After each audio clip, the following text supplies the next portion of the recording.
Pinagpalang araw po sa inyo mga kapatid. Misampa, welcome sa aking YouTube channel.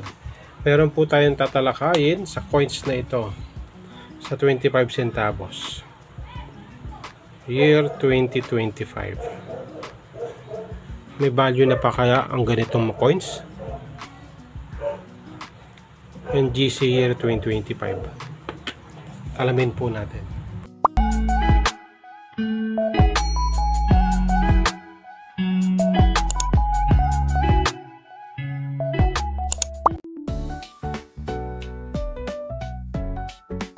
Muli, welcome po sa aking YouTube channel.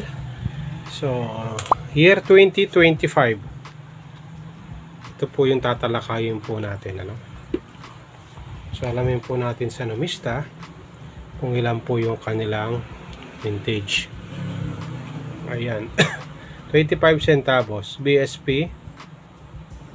Ayan, New Generation Currency. Issuer Philippines. Period, type standard circulation, year 2017 to 2015 po siya, no? So yan po, value 25 centavos. Gawa po siya sa nickel plated steel. Ang bigat niya po is 3.60 grams, 20 millimeters. Thickness, shape, ayan. Siya po yung issue ng March 26, 2018. Ayan. So, tignan po natin yung kanyang record sa numista. 25 centavos. Ito po 2017 niya ay 3%. Medyo marami-rami po siya, pero dahil sa dami po ng barya nito, 3% lang po yung 2017. Medyo mahirap na pong makakagilap ng ganyang coins, no? Dahil po ngayon yung 2018 niya po is 82%. Marami po, no? Ayan. At yung kanyang 2019 ay 20%.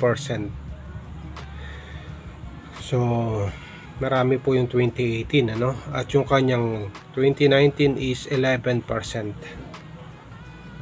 At yung kanyang 2020, ito po yung pinaka isa sa marami rin, ano. 2020 is 8%. Ayan. At yung kanyang 2024 ay 0%, no. Dumako po tayo sa 2024. So ibig sabihin 0%, wala pa pong ginawa na 2024. At dito na po siya sa 2025, 0.17%. Ayan. Ayon po sa numista. So itong 2025 po ay pakonti pang nakalista dito sa numista. Ayan. So ito pong 2017 ang hinahanap po ng mga collector po natin. Hard to find coins. May value na po yan. Nasa 50 to 100 pataas. Depende po sa kondisyon. So, ayan, ano. So, dito po sa 2025 na ating tatalakayin. Medyo, ayan, 2025. Ayan. So, tatlo na po yung aking hunt na NGC 2025. Ayan, tatlo.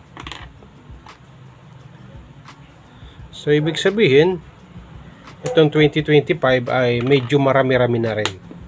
Kasi hindi po pa nalilista sa numista kung ilan talaga yung record nito.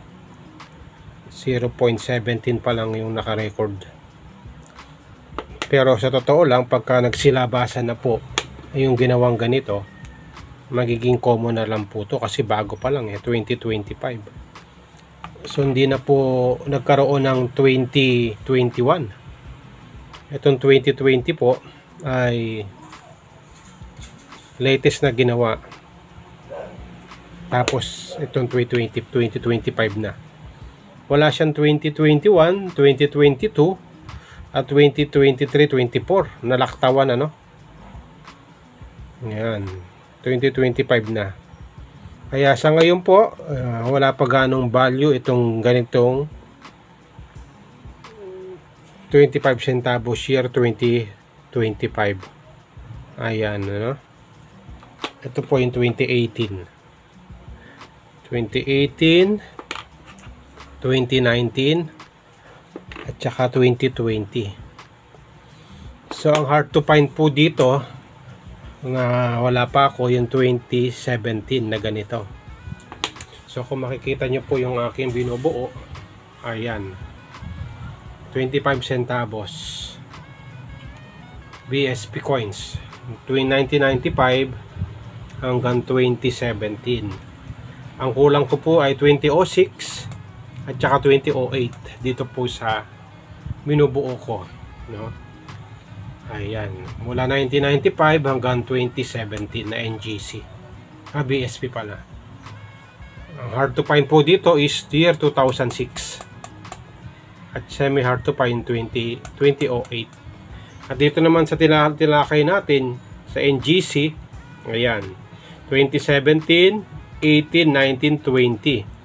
Kaya wala pa po yung 2025 dito kasi huli na po ito. Matagal ko lang nabuo itong ganito. So, ayan, 2017, wala pa po ako. Kaya kung meron po kayo nito, malapit kayo sa Pampanga, pwede po tayo mag-meet up para mabilihan ko po kayo ng ganitong 2017. So, yan po, no, ang aking natalakay ngayon. Sa oras pong itong NGC na 2025 ay wala pa masyadong halaga. Dahil nga ito ay bagong coins pa lang.